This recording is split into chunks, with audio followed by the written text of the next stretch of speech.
એટલે ખાટલા ઉપર ચડીને બધા કપડા ઉતારીને તાર ક્યાં જાવ છે આ બધાને કહેતો ખરા? એ બધું હું તમને પછી કહું. પેલા મને જોરદાર ભૂખ લાગીશ તો હું નાસ્તો કરી લઉં.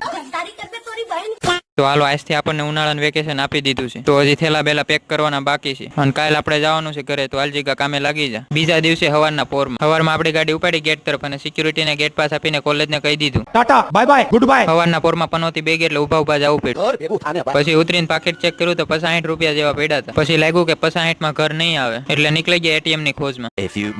એટીએમ માં આવતા તો અવાઈ ગયા પણ પાસપોર્ટ ભૂલાઈ ગયો. હવે ઘરે જઈને થોડીક બદામ ખાઈ પડશે એટલે યાદ રહી. બહુ ટ્રાય કરી પણ પાસપોર્ટ તો યાદ જ નહોતું આવતું. આ એટીએમ વાળાને એસીઆર શું દુશ્મની છે? અડધી કલાક પછી આપણને સુરત વાળી બસ મળી ગઈ અને હંતાડેલી નોટ આપણે કાઢીને ટિકિટ લઈ લીધી. તો આપણી બાજુ વાળી સીટમાં કોણ બેઠું ખબર છે તમને? જો હંમેશા મેરે પીછે રહેતા હે, મેરા બેક ફ્રેન્ડ.